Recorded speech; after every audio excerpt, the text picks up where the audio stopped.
विष्णु जी की जय हो। आज अपने सुनेंगे विजया एकादशी व्रत कथा। फाल्गुन माह के कृष्ण पक्ष में आने वाली एकादशी को विजया एकादशी के नाम से जाना जाता है।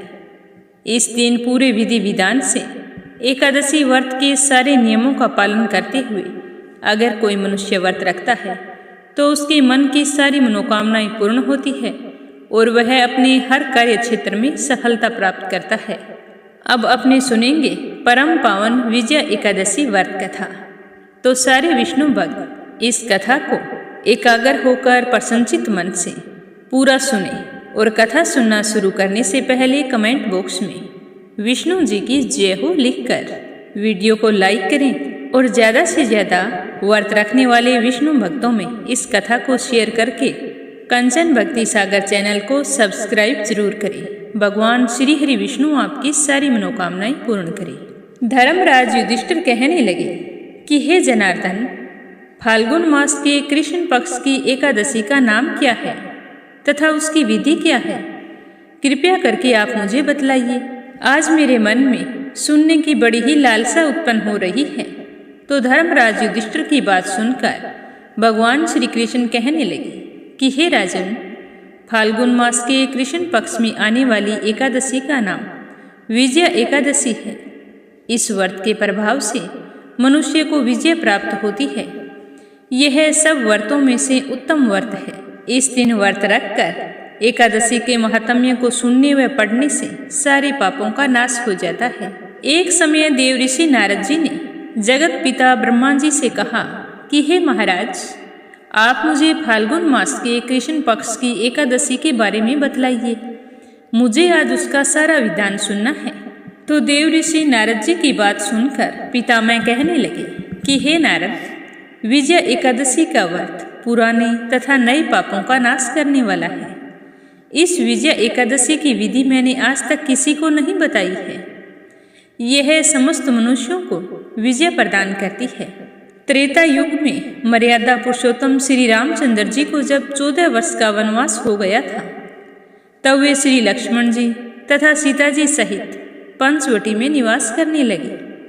वहां पर दुष्ट रावण ने सीता जी का हरण कर लिया था और इस बात का पता जब श्री रामचंद्र जी और लक्ष्मण को लगा तो वो बहुत ही व्याकुल हुए और सीता जी की खोज में चल दिए।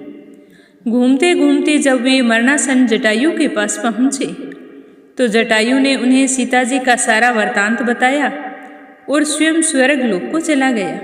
तो उन्हें सीता जी के बारे में जानकर थोड़ा सा संतोष प्राप्त हुआ, लेकिन फिर भी चिंतावश वे आगे चल पड़े। आगे चलकर उनकी मित्रता सुग्रीव से हो गई और फिर उन्होंने सुग्रीव से मित्रता की।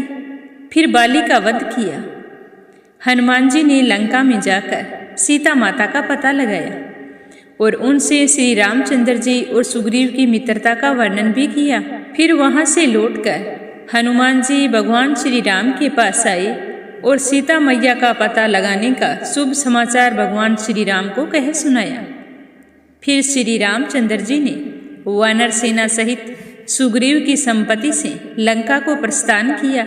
जब श्री रामचंद्र जी समुद्र के किनारे पहुंचे तो उन्होंने मगरमच्छ आदि से युक्त उस अगाध समुद्र को देखकर अत्यंत दुखी होते हुए लक्ष्मण से कहा कि लक्ष्मण, हम इस समुद्र को किस प्रकार पार करेंगे? मुझे नहीं लगता कि हम इस समुद्र को पार कर सकते हैं।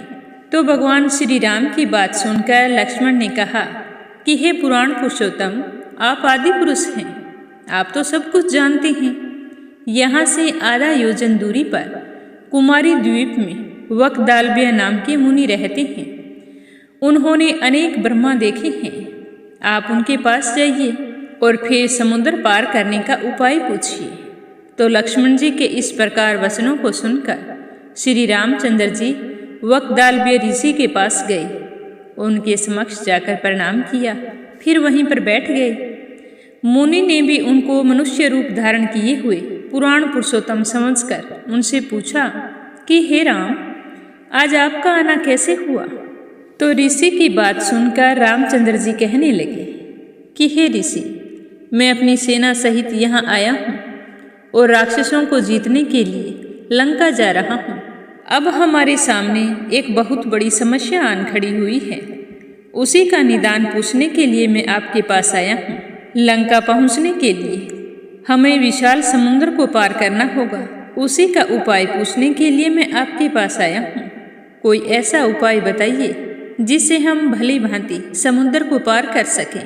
तो श्री राम की बात सुनकर वक्दालव्य ऋषि कहने लगे कि हे राम, तुम फाल्गुन मास के कृष्ण पक्ष में आने वाली एकादशी का उत्तम व्रत करो। उस एकादशी का व्रत करने से तुम्हें निश्चय ही विजय प्राप्त होगी और आप समुद्र भी पार कर लेंगे। तो ऋषि की बात सुनकर भगवान श्री राम ने कहा कि मुझे एकादशी व्रत की विधि बतलाइए।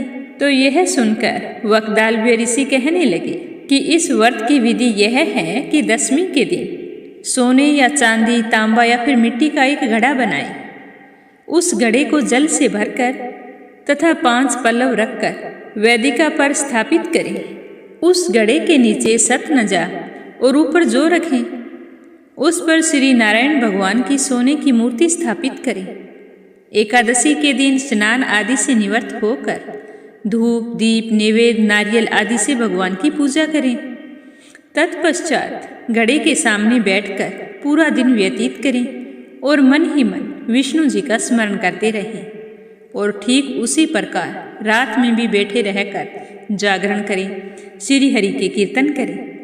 दूसरे दिन द्वादशी के दिन सुबह जल्दी सूर्य उदय होने से पहले स्नान करें। स्नान करने के बाद में विष्णु भगवान की विधिवत पूजा अर्चना करके ब्राह्मण को भोजन करवाएं और फिर उस घड़े को पूरे श्रद्धा भाव से ब्राह्मण को दान कर दें। हे श्री राम, अगर तुम इस व्रत को सेनापतियों के सहित करोगे तो तुम्हारी विजय अवश्य होगी। तो यह सुनकर भगवान श्री राम बहुत ही प्रसन्न हुए और ऋषि को प्रणाम करके खुशी खुशी लक्ष्मण जी के पास लौट आए और लक्ष्मण जी को एकादशी व्रत के बारे में बतलाया। तो सुनकर लक्ष्मण जी भी बहुत ही प्रसन्न हुए। और जब फाल्गुन माह के कृष्ण पक्ष की एकादशी आई तो जिस प्रकार ऋषि ने कहा था एकादशी के व्रत को संपन्न किया और इस एकादशी व्रत के प्रभाव से दैत्यों पर विजय पाई। इस तरह बताते हुए श्री कृष्ण कहने लगे कि हे राजन, जो कोई मनुष्य विधि पूर्वक इस व्रत को करता है तो उसे दोनों लोकों में विजय प्राप्त होती है। श्री ब्रह्मा जी ने नारद जी से कहा था कि हे पुत्र, जो कोई इस व्रत के महात्म्य को पढ़ता है, सुनता है या सुनाता है, उसे वाजपेय यज्ञ के समान फल की प्राप्ति होती है और वह अपने कार्य क्षेत्र में विजयी होता है। तो भगवान से फाल्गुन कृष्ण पक्ष के एकादशी का महात्म्य सुनकर धर्मराज युधिष्ठिर गदगद हो गए। हाथ जोड़कर भगवान को प्रणाम करके कहने लगे कि हे भगवान, कि आज मैं फाल्गुन कृष्ण एकादशी व्रत के महात्म्य को सुनकर कृतकृत्य हो गया। इस कथा के महात्म्य का रसपान कराने के लिए आपका बहुत बहुत धन्यवाद। हे विष्णु भगवान, एकादशी व्रत कथा कहने में, सुनने में अगर कोई हमसे भूल चूक हो गई हो तो भोले भक्तों को माफ करना और अपनी कृपा दृष्टि हमेशा हम सब पर बनाए रखना। कथा समाप्त होते ही कमेंट बॉक्स में विष्णु जी की जय हो लिखकर कंचन भक्ति सागर चैनल को सब्सक्राइब जरूर करें। श्री हरि आपकी सारी मनोकामनाएं पूर्ण करे। बोलो विष्णु जी की जय हो।